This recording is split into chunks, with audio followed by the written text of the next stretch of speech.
देव नाही असं नाही, देवा आहे, देवा आहे, आहे ना तू देव. मग शोधावा लागेल महाराज आपल्याला. देव आहे ना महाराज, चमत्कार काय सांगू तुम्हाला. देव आहे, देवाची सत्ता. आणि आजच्या काळात जर कोणी देवाला मानत नसेल, देवाची सत्ता मान्य नसेल आणि देवाचं अस्तित्व मान्य नसेल, तर त्यांनी आमच्या अडबंगना संस्थानला भेट द्या. कारण तिथे आमच्या अडबंगना संस्थानची तपशिला आहे ती माणसाने तयार नाही केली. जागेन तुम्ही सगळे, माणसाने तयार नाही केली. भगवान श्रीरामाच्या आसुनी त्रेतायुगात तयार झालेली आहे. ऐकताय ना, घडवली नाही, बसवली नाही. त्रेतायुगातील रामासुरूंची शिळा, तिचा महिमा कलियुगी निराळा. माय बाप, या कलियुगामध्ये भगवान श्रीराम, आता 2 मिनिटं रामायणात जातो बरं का. ज्यावेळेस भगवान श्रीराम जन्माला आले आणि ज्यावेळेस संकट आलं, रामाला 14 वर्षाचा वनवास झाला आणि त्यावेळेस पंचवटीत नाशिक मध्ये आली होती. सीता, लक्ष्मण, राम आहे आणि सीतेने त्या ठिकाणी मारीच मामा हरणाला बघितलं आणि सीतेची दृष्टी हरणावर गेली. हरणावरती सीतेची दृष्टी गेली आणि मनात आलं हे हरण मारावं, याची चोळीशी व्हावी. मग हरणाच्या मागे राम आले. जिथे जिथे थांबले त्या गावाचं नाव ठाण पडलं. ग्रंथात वाचून घ्या, जिथे जिथे राम थांबले म्हणून ठाण पडलं. पहिलं ठाण आहे सवत्सर कोकम ठाण, दुसरं मातुल ठाण, तिसरं नागम ठाण, चौथं बाजा ठाण आणि 5वे ते भामा ठाण. तिथूनच मी आलोय. 5 ठाण आहे महाराज. रामायणामध्ये 5 ठाणाचा उल्लेख आहे.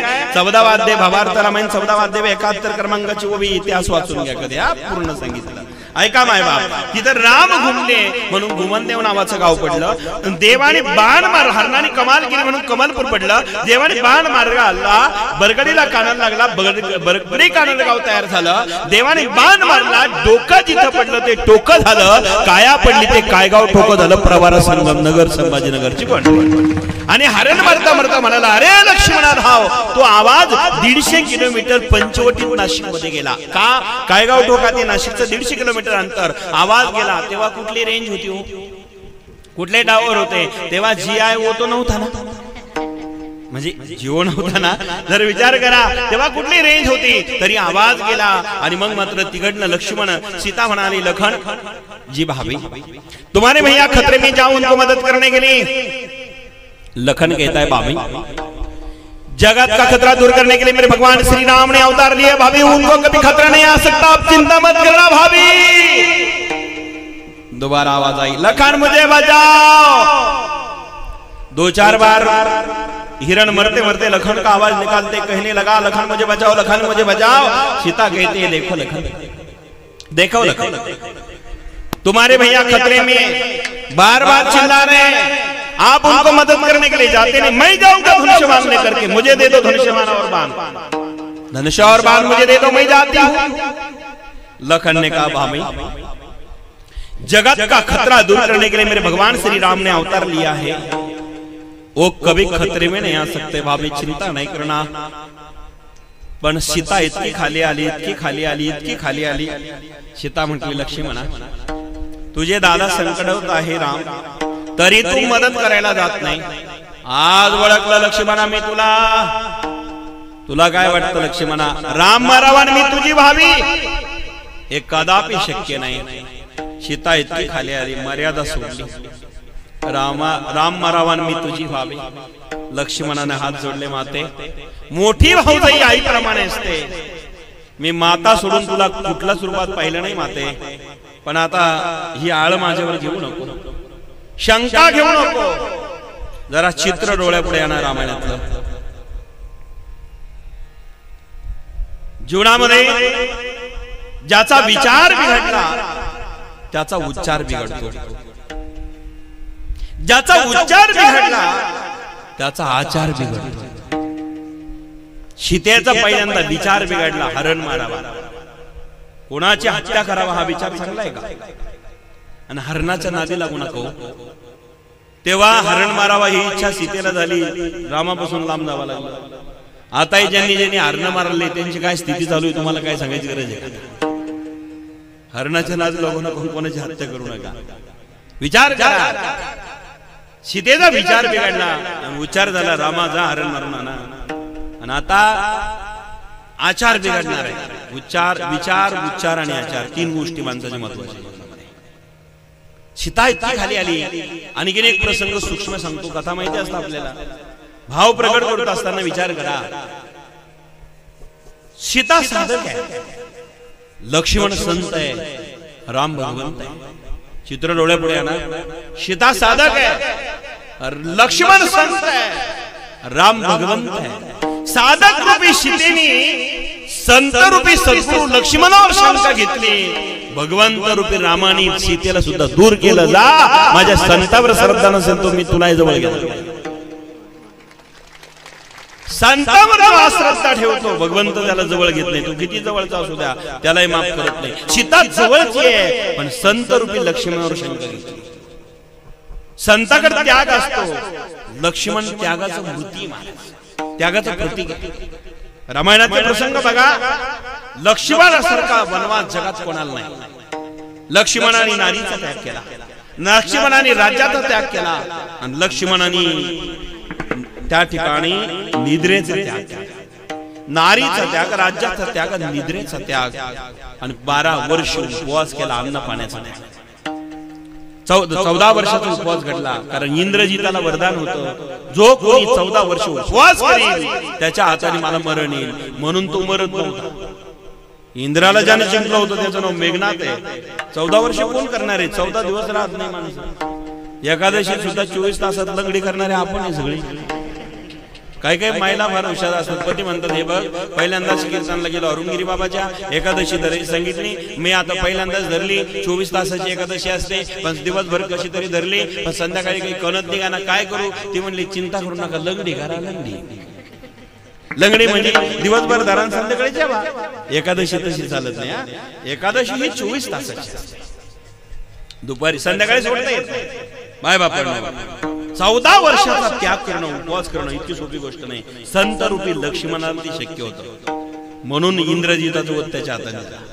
ते रामालाही शक्य नाही, ते देवालाही शक्य नाही, ते लक्ष्मण रूपी संताला शक्य झालं. जे भगवंताला शक्य नाही ते संताला शक्य असतं. म्हणून संतांचा त्याग असतो. देवाईपेक्षा श्रेष्ठ जगात कोण असेल तर ते आमचे संत सद्गुरू असतात. साधक रूपी शंका घेतली, साधक रूपी सीतेने शंका घेतली लक्ष्मणावर. ते रामाने भगवंताने सुद्धा जवळ घेतलं नाही, माफ केलं नाही. परिणाम असा झाला, लक्ष्मण म्हणाला, भावे मी जातो आता वहिनी, पण आता मी रक्षण करू शकत नाही. माझा भात्यातला बाण काढतो, रेष मारतो, ही धर्मरेखा तुमचं रक्षण करेल. ऐकतार आपण, धर्मरेखा ती रक्षण करेल. फक्त एकच विनंती आहे, या रेषाच्या बाहेर जाऊ नका. संत मर्यादेच्या रेषा शिकवतात, संत धर्माच्या रेषा शिकवतात, संत कर्तव्याच्या रेषा शिकवतात. जो कर्तव्य करत राहतो त्याच्या जीवनात कधी पराजय होत नसतो. कर्तव्य करा, कर्म करा, पलायनवादी होऊ नका, हातबल होऊ नका, निराश होऊ नका. कर्तव्याच्या रेषा शिकवणारे आमचे सद्गुरू असतात. धर्माच्या आत जो राहतो, धर्म रक्षिती रक्षतः, धर्माच्या आत जो धर्माचं रक्षण करतो, धर्म त्याचं रक्षण करत असतो. धर्म रूपी रेखा होते, मर्यादा रूपी रेखा होते, कर्तव्य रूपी रेखा होते. अनेक प्रकार शास्त्र आहे, त्यामध्ये रेखा मारले आणि सांगितलं, आता या मर्यादा रूपी रेखेच्या बाहेर जाऊ नका. कारण जो मर्यादा सोडतो जग त्याची निंदा करतो, आणि जो मर्यादा सांभाळतात जग त्याला डोक्यावर घेता. मायबा, मर्यादा सोडल्या दुर्योधनाने जगाने पायंदळी तुडवलं, मर्यादा सांभाळल्या पांडवाने जगाने डोक्यावर घेतलं. मर्यादेच्या हात, मर्यादा सांभाळा महाराज, मर्यादा कर्तव्य करा, मर्यादा सांभाळा. मर्यादा रूपी रेषा मारली. सांगितलं, सीते ज्या बाहेर जाऊ नका, धर्म रूपी रेषा मारलेली आहे, जातो मी. लक्ष्मण आला, पण इकडे आता लक्ष्मण तिकडे गेला. रावण डुप्लिकेट साधूच्या वेशात आला, मध्ये घुसणार. रेषा जाळू लागली. रावणासारख्या बलशाल्याला सुद्धा ती धर्मरूपी रेषा आत प्रवेश करू देईना. मग नाटक सुरू केलं, झाडाखाली बसला. भवती भिक्षाम देई माते, भूक लागलेली आहे, भिक्षा मिळेल का? आणि मग सीतेने त्या ठिकाणी भिक्षा आणायचा प्रयत्न केला, पण लक्षात आलं मर्यादा रेषेच्या बाहेर जायचं नाही, धर्म रेषेच्या बाहेर जायचं नाही.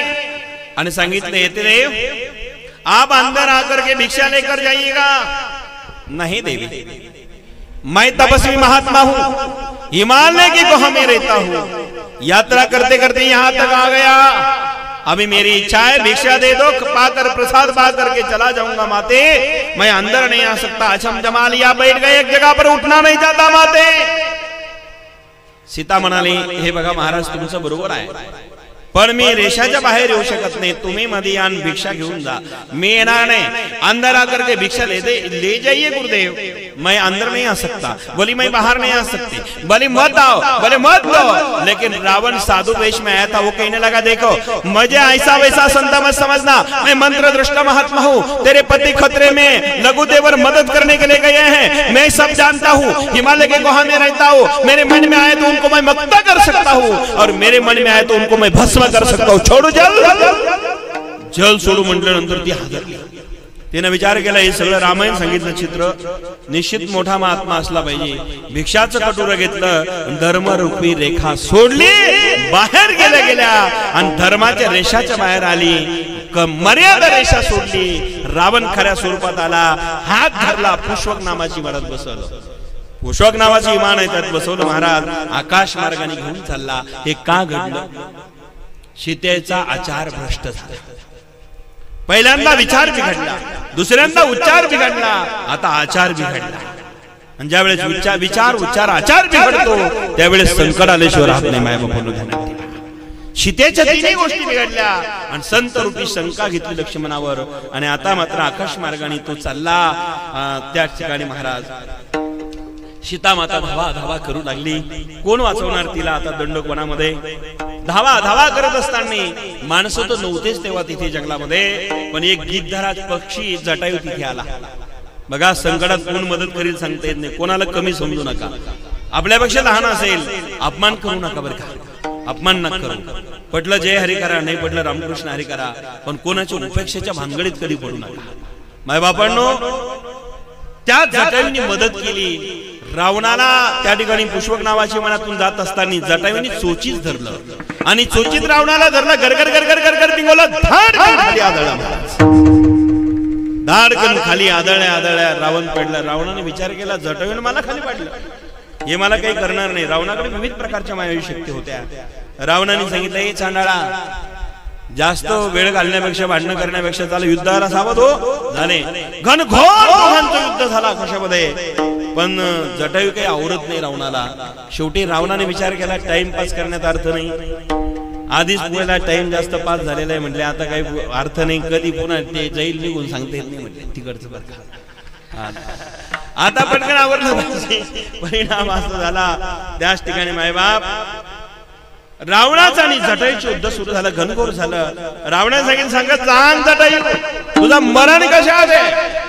माझं मरण डाव्या पायाच्या, माझं मरण पंखात आहे, तुझं मरण कसं आहे ते सांग चांडाळा।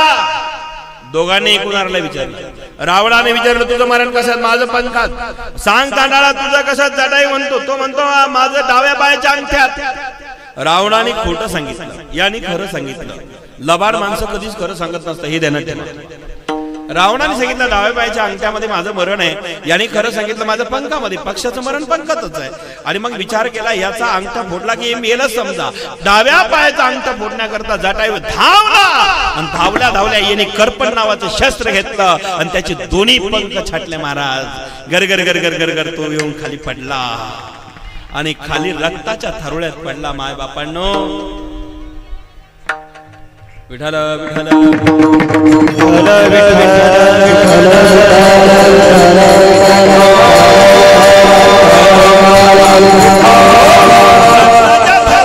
पडला।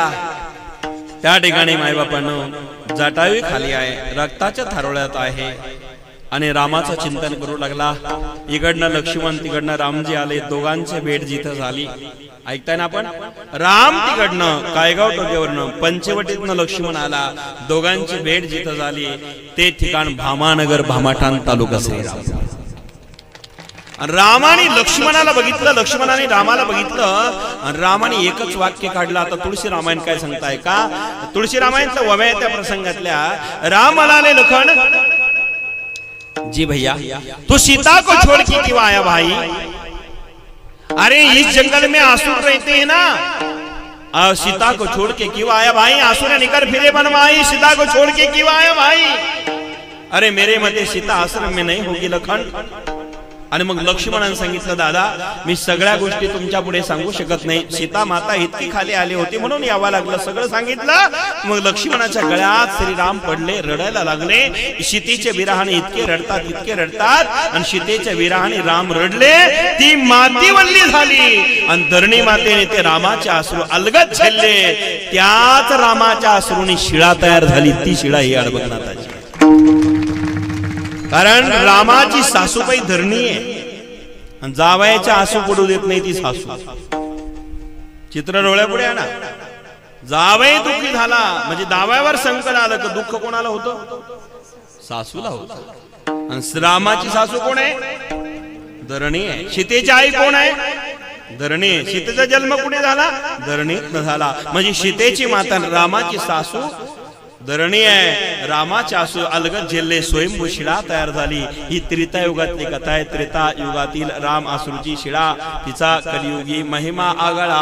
आणि त्या शिळेवरती अडबंगनाथ आणि 12 वर्ष तप केलं, असं पवित्र ठिकाण भामानगर बाबा ते नारंगिरी बाबांनी जगाला दाखवलं। मी का सांगितलं हे एवढं रामायण? याचं कारण असं आहे की राम आसुरीची शिळा माणसाने तयार केली नाही, स्वयंभू आहे। आणि मंदिर अडबंगनाथाचं 12 वर्ष त्या ठिकाणी झाल्यानंतर अडबंगनाथाचं मंदिर बांधत असताना दुष्काळ पडला, पाणी नव्हतं। 1000 वर्षाच्या अडबंगनाथाची विहीर बारो मंदिरात प्रगट झालेली आहे त्या ठिकाणी। आजही 1000 वर्षाची बारो मंदिरात तीर्थ म्हणून गंगा यमुना सरस्वती त्यामध्ये आहे। आज लोक त्या ठिकाणी हजारो भाविक देशभरात येत असतात, दर्शन घेतात। आता माय बापांनो ती शिळा कोणी तयार केली नाही आणि ती बारो आपल्या आजच्या काळातली नाही, त्या काळातल्या सिमेंट वगैरे त्या काळात नव्हतं, जुन्या काळातल्या चपट्या बिटा 1000 वर्षापूर्वीच्या आज ती बारो वीर मंदिरात प्रगट झालेली आहे। ही शक्ती देवाची। हे कशा करता सांगितलं मी? देवाची सत्ता, त्याची सत्ता असे, त्याच्या सत्तेने विश्व चालतंय असं जे ठिकाण। आपण एकदा तरी भेट द्या गुरुवार पौर्णिमा बघून, बरं का? सगळे बल्लेगाव ना, बल्लेगाव खरंच या तुम्ही, जे काही इच्छा असेल अडबंगनाथ पूर्ण करतो।